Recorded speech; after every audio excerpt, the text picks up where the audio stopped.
سورہ بنی اسرائیل کی آیت نمبر 79، 80 اور 81 کا انتخاب کیا، اور یہ جملہ بھی کہا تھا کہ 79 نمبر کی آیت رسول خدا صلی اللہ علیہ وآلہ وسلم اور شہزادی کونین کے رشتے کو بتا رہی، آیت نمبر 79، اور آیت نمبر 80 مولائے کائنات، مولائے کل، امیر المومنین علی ابن ابی طالب علیہ السلام اور فاطمہ زہرا کے رشتے کو واضح کر رہی، اور آیت نمبر 81 امام زمانہ عجل اللہ تعالی ظہورہ الشریف اور شہزادی فاطمہ کے رشتے کو بیان کر رہی۔ رسالت، امامت اور ظہور امام زمان، اور یہ تینوں آیتیں شب معراج پیغمبر کو عطا ہوئی۔ ان تین سے پہلے والی آیت نماز کی ہے، ان تین کے بعد والی آیت قرآن کی ہے۔ نماز اور قرآن کی آیات کے بیچ میں اللہ نے دو پہرے دار کھڑے کیے ہوئے، ان کے بیچ میں یہ تین آیتیں آئی۔ پیغمبر والی آیت کیا؟ اے حبیب، نماز تہجد ادا کرو، یہ تمہارے لیے نافلتاً لک ایک ایکسٹرا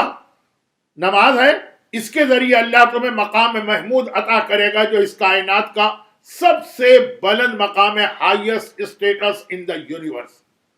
دنیا اور آخرت کو ملا کے۔ اور آیت نمبر 80 قل رب ادخلنی مدخل صدق واخرجنی مخرج صدق، اے حبیب یہ دعا مانگو کہ اللہ تمہیں داخل کرے تو سچے طریقے سے اور خارج، اب اس کے تشریح نہیں کر رہا، وَاجْعَلْ لِي مِن لَّدُنْكَ سُلْطَانًا نَصِيرًا، اور یہ دعا مانگو کہ اللہ تمہیں ایک طاقتور مددگار عطا کرے، سلطان طاقت والا، نصیرہ مددگار۔ یہ مولا علی کے حوالے سے آیت۔ اور آیت نمبر 81 قل جاء الحق وزهق الباطل، کہہ دو کہ حق آ گیا، باطل مٹ گیا، ان الباطل کان زہوقا، باطل کو مٹنا ہی مٹنا۔ امام زمانہ جس دن ولادت ہوئی تو نرجس خاتون کے پہلو میں سجدہ کرتے ہی اس آیت کی تلاوت سجدے میں کی،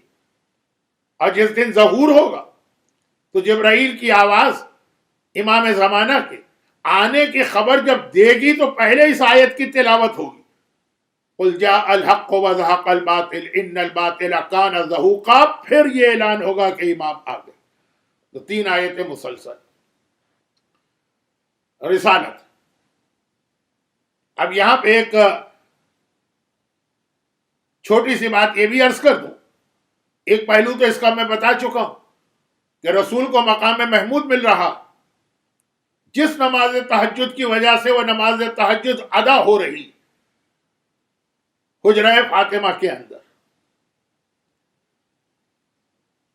تو بطور نمونہ میں نے صرف ایک روایت پڑھی تھی، ورنہ اور کئی روایتیں ہیں کہ جب پیغمبر نماز تہجد کے لیے آتے ہیں تو کئی الگ الگ روایتیں ہیں کہ بیٹی سے کبھی کوئی بات کہی، کبھی کوئی پیغام دیا۔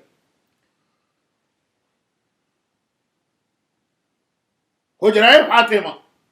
پیغمبر کو مقام محمود تک پہنچانے کا ذریعہ بن رہا، لیکن اس میں ایک بات اور عرض کر دوں، اور وہ یہ ہے کہ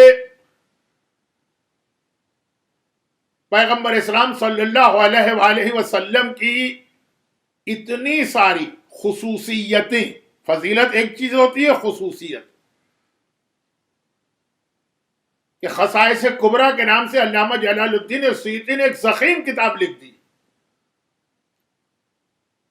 پیغمبر کے کچھ کیریکٹرسٹک، پیغمبر کی کچھ خصوصیتیں، پیغمبر کے کچھ ایسے، لفظ اچھا نہیں، کمالات جو اس دنیا میں کوئی نہ دکھا سکا۔ دیکھیں پیغمبر کی فضیلت الگ چیز، یہ خصوصیات